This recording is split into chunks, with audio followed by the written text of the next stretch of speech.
If your games feel random, sometimes you win and sometimes you lose, it's probably because of this concept. And the best part is, if you mess it up, nothing really happens, but then you'll just slowly lose the game. Best players are always able to get something done even with low resources, just by understanding how the game should be played. If you watched any pro Dota, you probably heard timing at least once. Today, I will explain what timings are, how to abuse them, and show you what happens if you ignore them. Let's jump into it. Today, we'll be looking at position 3 Slardar from my guild who understands this concept of timing perfectly. In fact, this hero is a perfect one to talk about it, as Blink Dagger timing of Slardar is usually one of the strongest in game. Suddenly, with no cooldown, you're able to run at people that will just die to your combo, and if you have a support with yourself, you can actually kill any hero on the map. In this game, he's got Beastmaster, who's rushing on Aghanims, as well as Huskar. His job, at least in the mid game, is to provide initiation for his teammates. While Beastmaster can do that as well, he won't have Blink until later, and also his stun, while being way better, is way more costly, as its cooldown is way longer. But to reach that, you cannot bait yourself into doing dumb things. And this is the thing that most people will struggle with. They will randomly start TPing somewhere, take inefficient trades, or maybe even get another item, as the game is slow and they will have time to get Blink. No, this Slardar's job is to efficiently farm his Blink. After lanes went fine, then, as soon as he does, he will be running around the map killing people. His team gave him a good start and space for him to farm that item. If he would do anything else than farming for a Blink, that would be griefing.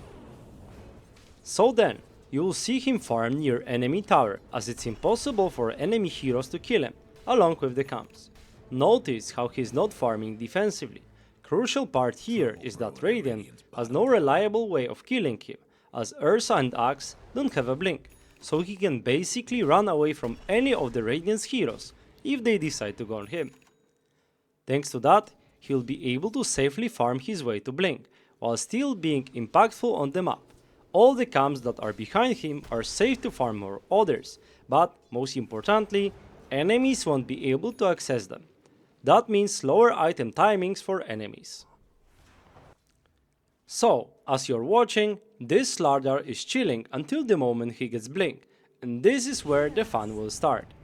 Luckily for him, there's a fight on the mid lane, and he's instantly going to connect into it and have impact right away, setting up 3 kills.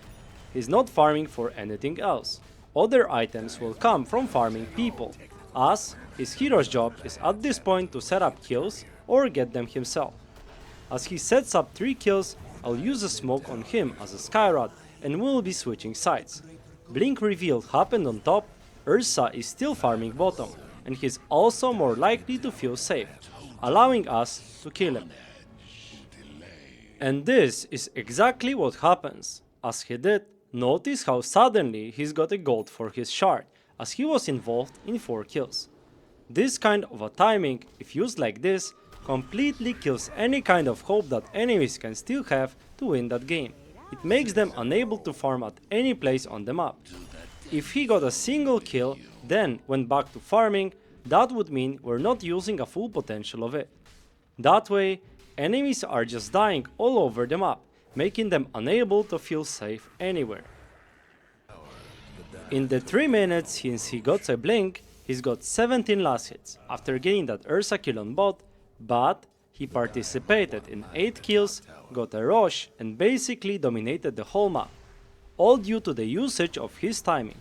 He wasn't looking to keep farming, or get a kill then go back to hitting creeps. Slardar is a hero that doesn't operate on cooldowns, and with that in mind, he's able to push the tempo up. Another kind of a timing can be a spell. In most cases, that's your ultimate, or maybe someone else. If you have a strong spell that guarantees kills, or wins you teamfight, you should be looking to use it in between farming. A great example is here. Void is farming safely, but he's got his ultimate. A more efficient way for him is to show up to the fight, use Chrono and allow his team to control the map better that way, and only then going back to farm. In this case, Void gets a triple kill and goes back to farming, while sometimes you'll end up with 3 assists. This does make a huge difference for your team, because thanks to his rotation, his team is now allowed to push out waves, but also they defended the mid tower. While if that was a fight he could have lost, maybe it's not the best idea, but here it's very hard to kill Void with the dire draft. That way, he's using his spell timing to give his team the best chance of winning, as then this triple kill will create a huge amount of space. Spell timing is usually connected to the ultimate, and as with the blink reveal, the strongest one is usually the first. That means once heroes on your team start getting level 6, it's quite important to use that timing. This is why it's really important to connect to the mid lane for the 6 and 8 minute rune. At this point, your mid laner is usually going to be level 6. So, if you're not only securing the rune, but also, hopefully, using your strongest early game timing. And as you can imagine, after that, most of the offlaners or carries will have their timing too.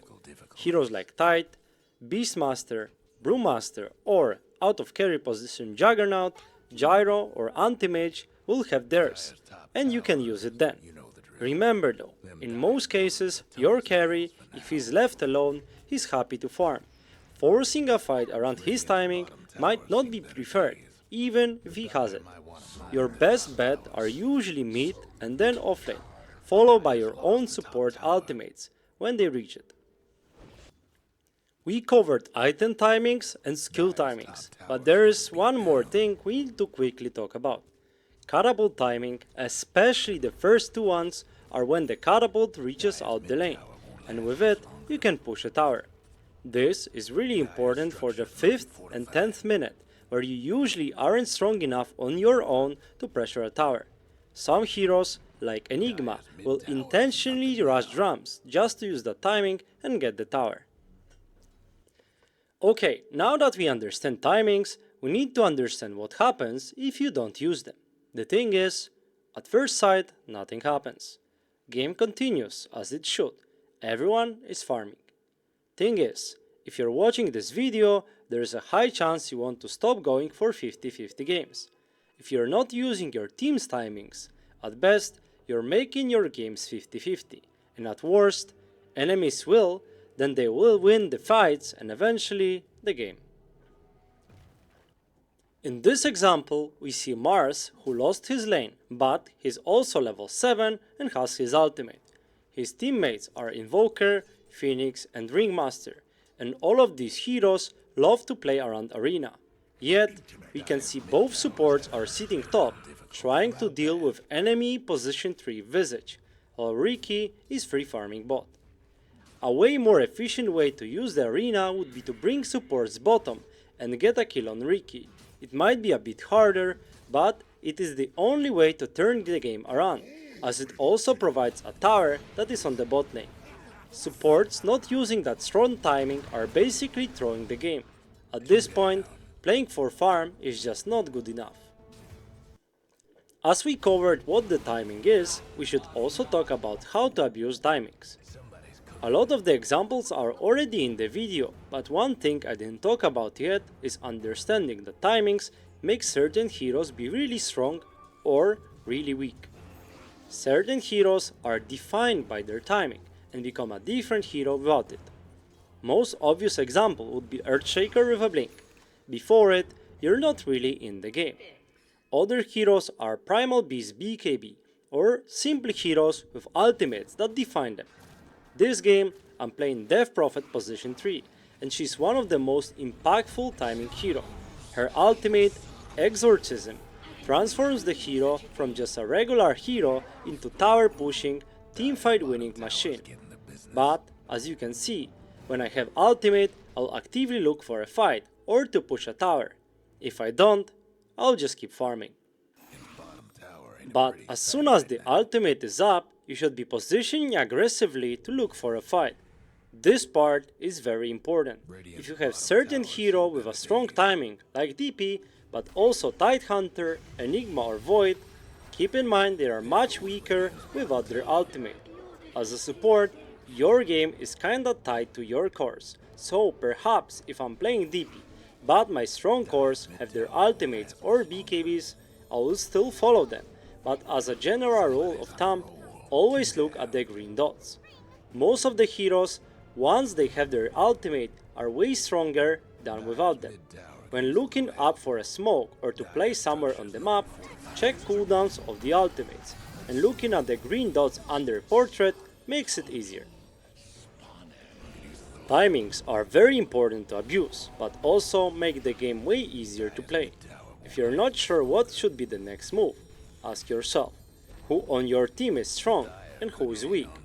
Maybe enemies use their timing and you can do something about it. Playing around timings is key to climbing up. Any good player will tell you that if you don't do that, you're basically playing a 50-50 game. And to climb up, you need to be better than that. Thanks for watching. Keep in mind I also offer private coaching, and for that, visit our Discord. Let me know in comments if you'd like to see any concept explained, and as always, see you